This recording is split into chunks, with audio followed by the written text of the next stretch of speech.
Hello everyone, in today's video we're going to see one more video of English. So this is story time, unity is strength यानी एकता में ताकत है. तो ये unity strength एक saying है, proverb कह समझ सकते हैं, कह सकते हैं, यानी एकता में ताकत है. ठीक है. स्ट्रेंथ यानी क्या? ताकत, शक्ति है. यूनिटी यानी एकता.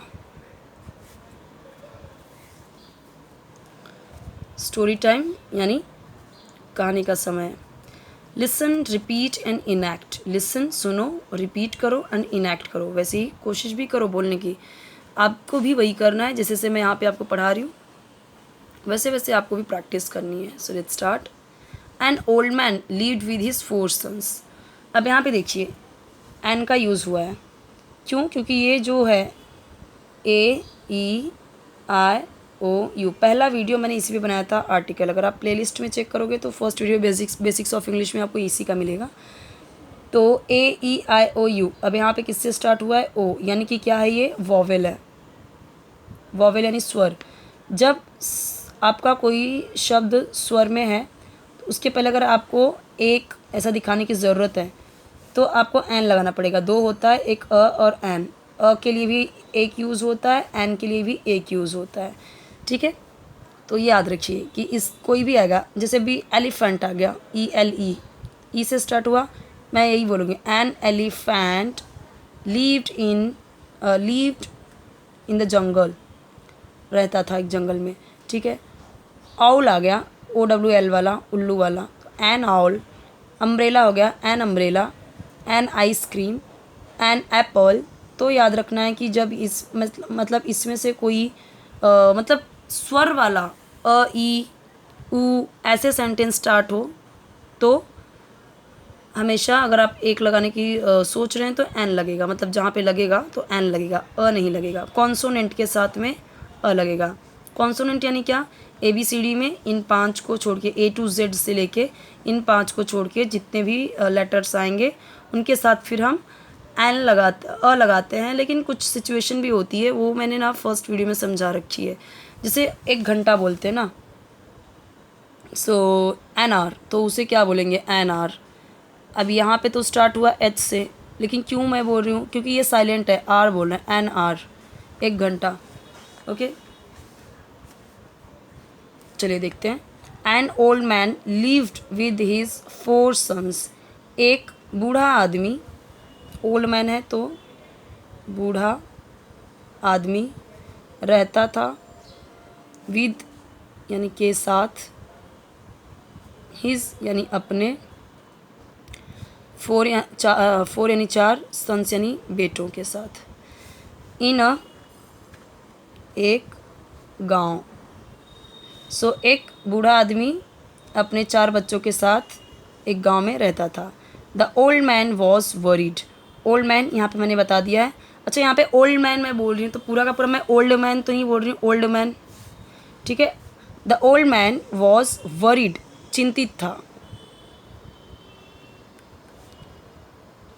The old man was worried, जो बूढ़ा व्यक्ति था, ठीक है, बहुत चिंतित था, चिंतित रहता था, टेंशन में रहता था. हिज सन्स, उसके बेटे, वर ऑलवेज, वर यानी थे, ऑलवेज यानी हमेशा, क्वारलिंग यानी झगड़ते. तो उसके बेटे हमेशा झगड़ते रहते थे. विद ईच अदर यानी एक दूसरे के साथ. ईच अदर यानी एक दूसरे. ओके. एक यहाँ पे एक और चीज़ देखनी है कि यहाँ पे वॉज यूज़ हुआ है ओल्ड मैन, क्योंकि ये सिंगुलर है तो वॉज यूज़ हुआ. सन्स प्लूरल है इसलिए वेर यूज़ हुआ. ठीक है. इसके भी रूल हैं, जैसे कि मैं आपको समझा देती हूँ. सब्जेक्ट अगर ही, शी, इट, आई सिंगुलर तब यूज़ होगा वॉज. कब? था, थे, थी के सेंस में जब आप बोल रहे हैं. और वी, यू, दे प्लूरल हम यूज़ करेंगे वेर. तब हम क्या यूज़ करेंगे, वर। नॉर्मली जब रहा था, रहे थे, रही थी, या था, थे, थी, वह ऐसा था, वे ऐसा करते थे, तब हम इस तरीके से यूज़ करते हैं वॉज वर। लेकिन सिचुएशन रहती है कि इनके साथ में वॉज और इनके साथ में वर। तो ये तो याद कर लीजिए आप, नहीं तो फिर स्पेलिंग फिर ग्रामेटिकल मिस्टेक हो जाता है। अब यहाँ पे प्लूरल था, बहुवचन सन्स, मैंने बोला है कि प्लूरल के साथ में वर, PLURL। तो अब यहाँ पे ओल्ड मैन था तो सिंगुलर था बंदा, तो वॉज लगा। They would never agree on any point, वे कभी नहीं, नेवर यानी वे कभी नहीं एग्री होते थे, यानी सहमत होते थे। ऑन एनी पॉइंट, किसी भी पॉइंट पे, किसी भी बात पे वो कभी भी एग्री नहीं होते थे। किसी का कुछ मत रहता था, किसी का कुछ मत रहता था, ऐसा था। The old man had tried telling them many times to avoid fighting. The old man had tried यानी कोशिश करता था बेचारा, बूढ़ा व्यक्ति। हैड ट्राइड यानी कई बार कोशिश की, हैड ट्राइड यानी कोशिश की बताने की या समझाने की उन्हें, मेनी टाइम्स यानी कई बार, टू अवॉइड, अवॉइड करना यानी इग्नोर करना, बचना, किसी चीज़ से बचें, अवॉइड फाइटिंग लड़ने। अब इसका मतलब क्या हुआ, the old man had tried telling them many times to avoid fighting. Old man ने उन्हें समझाने की कोशिश की, उन्हें बताने की कोशिश की कि फाइटिंग को अवॉइड करो, फाइटिंग से बचो, मतलब मत लड़ो। कहने का मतलब ये है। But his sons would not listen to him, they would fight for everything. But लेकिन उसके बेटे वुड नॉट नहीं सुना करते थे, would not listen to him, उसकी, टू हिम यानी उसकी, नहीं सुना करते थे। They would fight for everything, वे लड़ा करते थे, झगड़ा किया करते थे। इस तरीके से वुड यूज़ हो रहा है ना, तो ऐसे इस सेंस में वे लड़ते थे फॉर एवरीथिंग, सब कुछ के लिए, फॉर यानी के लिए, ये एवरीथिंग यानी सब कुछ। एक चीज़ यहाँ पे और यूज़ हुआ है, एन ओल्ड मैन। तो अभी ओल्ड मैन क्या है, ही है।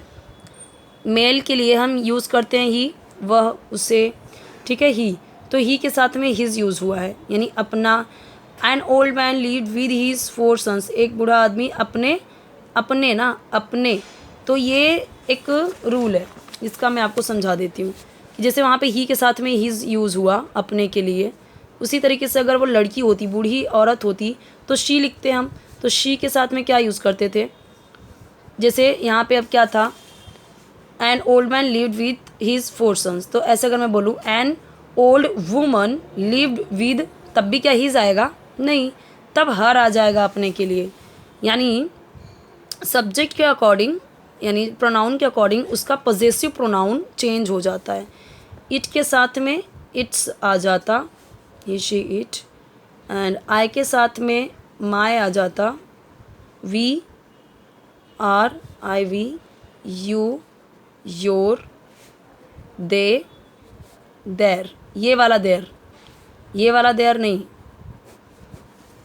ठीक है। तो ये रूल चेंज हो जाएगा कब, इसके अकॉर्डिंग। जब ये चेंज होगा तो अपने के लिए, अपना पोजीशन दिखाने के लिए फिर ये चेंज हो जाता है इसके अकॉर्डिंग। ये आपको ध्यान देना है। चैनल जरूर सब्सक्राइब कीजिए, वीडियो लाइक कीजिए, फ्रेंड्स के साथ शेयर कीजिए। इसके आगे का जो पार्ट है हम नेक्स्ट वीडियो में देखेंगे। ये यहाँ पे बहुत ज़्यादा चीज़ें हमने देख ली हैं, कई सारी चीज़ों का हमने रूल देख लिया है। ओके, कोई वीडियो चाहिए तो कमेंट सेक्शन बताइए। चैनल जरूर सब्सक्राइब कीजिए, वीडियो लाइक कीजिए, फ्रेंड्स के साथ शेयर कीजिए।